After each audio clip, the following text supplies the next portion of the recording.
ये है 2007 की भूल भुलैया का वो सीन जहां पहली बार मूवी में एक भूत है ये रिवील होता है। आज दुर्गाष्टमी है, तेरा गला काट के तेरा खून पीना है। तेरे मुर्दे पे मुझे ताने हैं।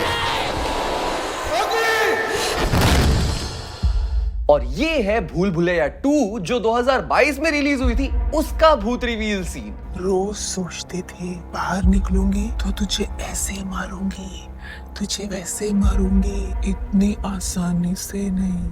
इन दोनों मूवीज में मेजर डिफरेंस क्या है पता? जब भूल भुलैया का हॉरर सीन आया था ना, तब हॉरर फील हुआ था, अबे गूज़बम्स आए थे। ऑन द अदर साइड भूल भुलैया 2 का जब ये सीन आया था ना, तो मां कसम हाथ में जो पॉपकॉर्न थे ना 3 करोड़ के जो मैं खा रहा था, वो फेंक के मारने का मन कर रहा था स्क्रीन पे। बात तो सही है। मतलब इतनी डिसअपॉइंटमेंट थी ना, जितनी एल्विश और मैक्सिम की लड़ाई खत्म होने पर भी नहीं हुई थी। मुझे बीच में ही रोक दिया, थोड़ा कुंफू देखने को मिलता। हाँ, तुमसे ना हो पाएगा। तो 2007 की भूल भुलैया अगर किसी को नहीं पता ना, तो वो रीमेक थी रजनीकांत की फिल्म चंद्रमुखी की, जो 2005 में आई थी। तब मैं 4th में था। चंद्रमुखी की ना ऑलरेडी कल्ट फॉलोइंग है और आज भी कुछ लोगों का ये मानना है कि वो भूल भुलैया से बहुत बेटर है। लॉर्ड रजनीकांत क्यों हिला डाला ना? जहां भूल भुलैया में स्टार्टिंग से एक डर का माहौल क्रिएट किया जाता है हवेली के अराउंड, जैसे कि हवेली में रात में चाबी छूटना और लोग का इस वजह से हवेली में ना जाने का रिएक्शन। चाबी? हाँ, महल में? महल में। इस अंधेरे में? ना ना ना, मैं नहीं चलने वाला। ये क्यूरियोसिटी पैदा कर देता है कि हवेली में कुछ तो गड़बड़ है। वहीं हवेली को मूवी में स्टार्टिंग से ही मिस्टीरियस और एम्प्टी दिखाया है, जो ऑडियंस को ये सोचने पे मजबूर करता है कि इस हवेली में आखिर है क्या, जिसकी वजह से ऑडियंस हवेली के अराउंड और कहानियां क्रिएट करने लग जाती है अपने मन में। वहीं इस मूवी में मल्टीपल सीरीज ऑफ इवेंट्स होने के बाद इंटरवल से जस्ट पहले मूवी के मेन लीड अक्षय कुमार को इंट्रोड्यूस किया जाता है, जो एक काफी रिस्की मूव है, बट भूल भुलैया के डायरेक्टर प्रियदर्शन ने इसे काफी अच्छे से एग्जीक्यूट किया। हरे कृष्णा हरे राम। जो दिखाता है कि ये मूवी अक्षय कुमार की नहीं प्रियदर्शन की थी, जिसे अक्षय कुमार ने कैरी किया है। ये कहना गलत नहीं होगा कि भूल भुलैया एक परफेक्ट हॉरर कॉमेडी है, जहां पे कैरेक्टर्स को फनी बनाने के लिए एक्टर्स ने डायलॉग डिलीवरी दी है, बॉडी लैंग्वेज संभाली है और कॉमिक टाइपिंग पे फोकस किया है। इस मूवी में हर एक कैरेक्टर जैसे कि परेश रावल, असरानी, राजपाल यादव, ये सारे कैरेक्टर्स ना तुम्हें स्टूपिड नजर नहीं आएंगे। इनफैक्ट ये कैरेक्टर्स तुम्हें रिलेटेबल इसलिए भी लगेंगे क्योंकि गांव में तुम्हें ऐसे ही कैरेक्टर्स देखने को मिलते हैं, जिसकी वजह से इनके कॉमिक सीन्स और आइकॉनिक बन जाते हैं। भूल भुलैया को लिखा था लेट नीरज वोरा ने, और अगर तुम्हें नहीं पता तो अर्ली 2000 की कई iconic comedy films Neeraj Vora ने ही लिखी हैं, जैसे कि बादशाह, हेरा फेरी, हलचल, गोलमाल, भागम भाग। और इनके सीन्स और डायलॉग्स आज भी सिर्फ इसलिए फनी है क्योंकि इन्हें नीरज वोरा ने लिखा था। तो नीरज वोरा पे एक अलग ही वीडियो बन सकती है, तो चैनल को सब्सक्राइब कर लो, जब वीडियो डलेगी ना तो तुम्हें नोटिफिकेशन मिल जाएगा। अब भूल भुलैया को प्रियदर्शन ने डायरेक्ट किया था, जो नोटोरियस है रीमेक्स बनाने के लिए, पर इनकी डायरेक्शन का सबसे बेस्ट पार्ट ये है कि ये हर मूवी को ना रियलिस्टिक वे में दिखाते हैं, जो कहीं ना कहीं उनका खुद का एक स्टाइल भी बन चुका है। दिखने में तो ये लो बजट लगती है, पर हाई क्वालिटी कंटेंट होता है। और इनकी मूवीज में बीजीएम इसलिए नहीं डालते कि कोई सीन फनी लग जाए या फिर तुम्हें जबरदस्ती हंसी आ जाए। इनके बीजीएम मूवी सीन्स को ना और एनहांस कर देते हैं, जो प्रियदर्शन की मूवीज की एक यूनिक क्वालिटी है। और इसी की वजह से प्रियदर्शन ने 2000s में बॉलीवुड में कॉमिक मूवीज पे रूल किया था। अगर तुम्हें प्रियदर्शन के बारे में जानना है तो आई बटन पे क्लिक करो, हमारी ये वाली वीडियो जरूर जाके देख लो। भूल भुलैया 1 में ना हर एक कैरेक्टर को एक अच्छा स्क्रीन टाइम दिया है, जहां एक तरफ भूत बाधा चल रही है, वहीं दूसरी तरफ साथ साथ फनी मूवमेंट्स भी हो रहे हैं। जब जब हॉरर सीन्स आ रहे हैं, तब ये कैरेक्टर तुम्हें फालतू की कॉमेडी करते हुए बिल्कुल भी नहीं दिखेंगे, जिसकी वजह से इस फिल्म में जो हॉरर कॉमेडी का मिक्स था वो अच्छा था, क्रिंज नहीं था। फॉर एग्जाम्पल, जब अक्षय को फर्स्ट टाइम मंजुलिका की आवाज आती है तो एक कांस्टेंट फियर का माहौल क्रिएट हो जाता है।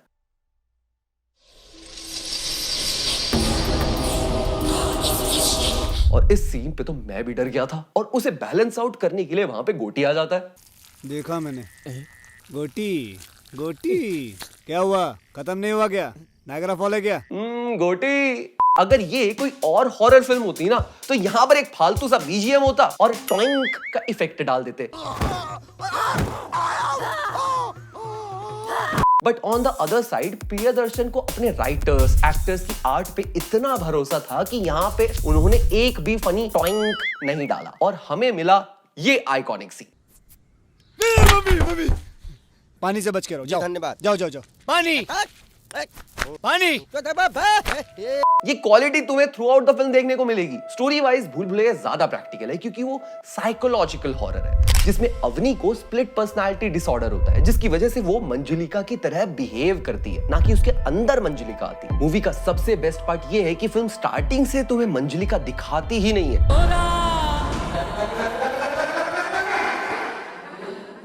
इसके बारे में हम बात नहीं करने वाले। ये फिल्म मंजुलिका को उसके घुंघरू की आवाज, उसकी शैडो से एस्टैब्लिश करती है कि मंजुलिका इस हवेली में एग्जिस्ट करती है, जिसे हम फियर ऑफ अननोन कहते हैं। बेसिकली जब तुम्हें थ्रेट दिखता नहीं है पर वो तुम्हें फील होता है, तो ह्यूमन माइंड अपने आप उस थ्रेट की एक इमेज बना देता है दिमाग में, जो बहुत ही डरावनी होती है। और तो और मंजुलिका की कहानी 100 साल पुरानी है, जिसकी वजह से भूल भुलैया काफी हॉरर मूवी लगती है। बट भूल भुलैया 2 में मंजुलिका बस अभी फ्रेश 18 साल पहले भूत बनी है, तो वो भूत की दुनिया में लीगल नहीं है ना, इसलिए उसे हवेली में ही हॉस्टल की तरह रहना पड़ता है, अपने रूम में। मेरा तो इतना लाइफ खराब हो गया है। भूल भुलैया 2 के मेकर्स ने मूवी में वो हर एक एलिमेंट को इग्नोर किया जो भूल भुलैया 1 में प्रियदर्शन ने डाले थे। फियर ऑफ अननोन, अबे भाड़ में गया, ये देखो भूत।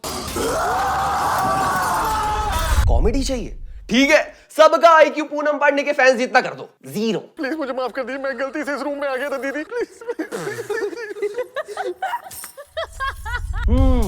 अब ये कैरेक्टर शायद से फनी लगेंगे। तेरी सास ठीक कहती थी, घर वाली थोड़े दिन बाद चुड़ैल लगने लगती।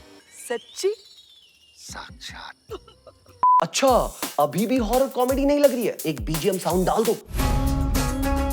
और हाँ, वो टॉइंक वो डालना मत भूलना। अच्छा, अक्षय कुमार को अफोर्ड नहीं कर पा रहे, कोई नहीं, लेगेसी गई भाड़ में, कार्तिक आर्यन को साइन कर लो।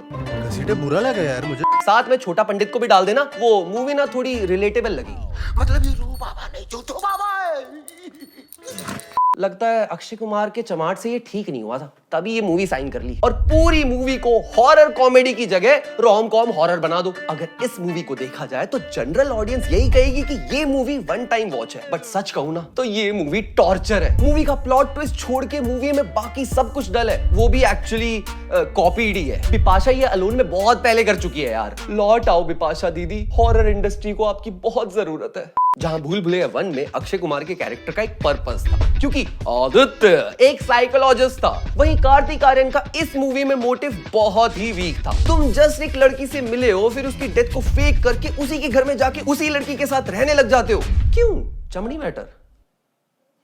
या तो हम गधे हैं या फिर इस मूवी के मेकर्स। और भूल भुलैया 2 के कैरेक्टर्स डम है तो वो भी बेवकूफ बन जाते हैं।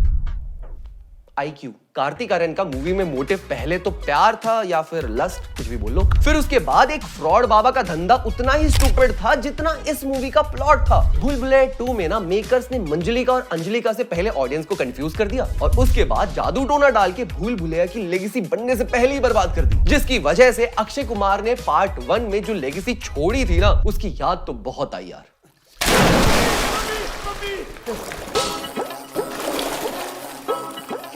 नाक में दम कर रखा तूने, हाँ? क्योंकि ये मूवी पिछले पार्ट का ही तो सीक्वल है, क्योंकि टाइटल में 2 लिखा है, तो कंपैरिजन तो होगा ही ना। अगर भूल भुलैया 1 के स्टैंडर्ड के हिसाब से देखा जाए तो ये मूवी उसकी पैरोडी लगती है। और इसका जीता जागता सबूत है इस मूवी की IMDb रेटिंग। देखो यार, देखो ध्यान से देखो। इस मूवी ने पैसे तो कमा लिए, पर क्या इसका अगला पार्ट भूल भुलैया 3 ऑडियंस को थिएटर में खींच के ला पाएगा? क्योंकि भूल भुलैया 2 को देखने का सिर्फ एक ही रीजन था कि ये भूल भुलैया 1 का सीक्वल है, वरना ये फिल्म अगर एक स्टैंड अलोन फिल्म होती ना तो डाउट है कि इस फिल्म का एक बॉक्स ऑफिस कलेक्शन भी हो पाता। मतलब 25 दिन में पैसे डबल करने वाली बात तो भाई छोड़ ही दो। तो अब कैश ग्रैब के लिए भूल भुलैया 3 बन तो रही है और उसकी शूटिंग भी स्टार्ट हो चुकी है, और मूवी में है तृप्ति दिमरी, विद्या बालन और कार्तिक आर्यन। तो भूल भुलैया 3 को ऐसी क्या चीजें चाहिए जिसकी वजह से वो लोगों को अट्रैक्ट कर पाए थिएटर्स में और इस लेगेसी को आगे भी बढ़ा पाए? वो तुम नीचे मुझे कमेंट सेक्शन में बता देना। तुम्हें क्या लगा, वीडियो खत्म हो गई है? नहीं, आगे सुनो। देखो दरिंदगी चेहरे से टपकती है। नंबर 1 का कभी।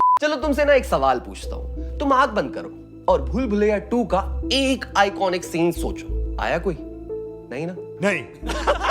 अब आंख बंद करो और भूल भुलैया 1 के बारे में सोचो। तुम्हारे दिमाग में पक्का एक आइकॉनिक सीन तो आया होगा, इधर वो छोटा पंडित वाला सीन, या फिर वो गोटी वाला डायलॉग, या फिर मंजुलिका का वो डांस, या फिर इस मूवी के एवरग्रीन मीम्स। और यही स्पेशलिटी है भूल भुलैया 1 की कि ये मूवी तुम्हें इतने आइकॉनिक और अनफॉरगेटेबल सीन्स देती है कि अगर आज भी टीवी पे अगर ये मूवी आ रही हो तो लोग इसे बैठ के देखते हैं। और यही स्पेशलिटी है 2000 की उन हिट कॉमेडी फिल्म्स की जो थिएटर से निकलने के बाद भी वो आइकॉनिक डायलॉग्स, कुछ फनी सीन्स दिमाग में रह जाते थे। फॉर एग्जांपल अनीस बाज़मी की वो वेलकम मूवी, जिसके काफी सारे सीन्स, काफी कैरेक्टर्स, काफी जोक्स आज भी फनी है और मीम्स में यूज भी होते हैं। तेरा बाप यहाँ छोड़कर गया था कि तेरी माँ? बट भूल भुलैया 2 के साथ पिछले 1 साल में हमने तो यार ऐसा कुछ भी नहीं देखा। और ये मूवी इतनी फॉरगेटेबल है कि इसके साइड कैरेक्टर्स तुम्हें कभी याद भी नहीं रहने वाले। जैसे कि तुम्हें ये याद नहीं होगा कि इस मूवी में छोटा पंडित सफेद है इंस्टेड ऑफ रेड। पता नहीं फिर भी पार्ट 3 क्यों बना रहे हैं यार ये। बाबा एक सेल्फी। Cash grab. अगर 2 पार्ट्स के लिए पैसे ही थे तो अक्षय कुमार को ही ले लेते, कम से कम सेकंड पार्ट तो अच्छे से बनता। भूल भुलैया 3 को डेस्परेटली ऐसे आइकॉनिक मेमोरेबल सीन्स की जरूरत है जिसकी वजह से लोग इस मूवी के बारे में आने वाले सालों में याद करें। मूवी में कॉमेडी के साथ साथ हॉरर के साथ भी जस्टिस होना चाहिए, क्योंकि भूल भुलैया 1 में जहां तुम्हें बिना जंप स्केयर के डर लगेगा, वहीं भूल भुलैया 2 में जंप स्केयर होने के बाद भी डर नहीं लगता। क्या बात कर रहे हैं? पर क्या भूल भुलैया 3 में विद्या बालन है तो क्या अक्षय कुमार का कैमियो के भी चांसेस हैं? आफ्टर ऑल लेगेसी भी तो बचानी है। ये बड़ी अच्छी बात कही है। तो ओवरऑल पिछले कुछ सालों से हमें रेयरली आइकॉनिक कॉमेडी फिल्म्स मिली हैं जो जेन्युइनली तुम्हें हंसाएंगी और वो जोक्स तुम्हें याद भी रहेंगे। कुछ सालों में रेयरली ऐसी हॉरर फिल्म्स मिली हैं जिसने तुम्हें जेन्युइनली डराया भी है। और भूल भुलैया को इन 2 एलिमेंट्स पे काम करने की बहुत ज्यादा जरूरत है। आई मीन भाभी 2 के लिए हम थिएटर्स में तो आ जाएंगे, बट पूरे देश की तरह मेधा शंकर के आने के बाद भाभी 2 को सब भूल ही जाएंगे। भाई साहब कुछ ज्यादा नहीं हो गया ये? मतलब कुछ भी। तुम्हारा क्या ख्याल है? क्या भूल भुलैया को आइकॉनिक और unforgettable scenes plus Akshay Kumar की जरूरत है या नहीं? ये नीचे कमेंट्स में बताओ। या तुम्हें भूल भुलैया 2 बहुत ही ज्यादा पसंद आ गई थी तो वो भी नीचे कमेंट सेक्शन में जरूर बताना। और तुम्हें क्या लगता है कि पिछले 10 साल में कौन सी कॉमेडी या हॉरर फिल्म बॉलीवुड ने सबसे अच्छी निकाली है? कमेंट सेक्शन में ये भी जरूर बताना। और अगर तुम्हें ये वीडियो पसंद आई है तो इस वीडियो को लाइक करना बिल्कुल भी मत भूलना। और अगर तुम चैनल पे नए हो तो नीचे जो सब्सक्राइब बटन है वो भी दबाना बिल्कुल मत भूलना। तुम लोग मुझे मेरे सोशल हैंडल्स पे भी फॉलो कर सकते हो। ये रहे हमारे सोशल हैंडल्स। हम मिलते हैं अगली ऐसी किसी वीडियो में, तब तक के लिए ओके बाय। बढ़िया थी भूल भुलैया, पार्ट 2 क्यों बनाया भैया? और पार्ट 2 बनाया तो फिर एक्टिंग में सबने हक दिया। ऑडिया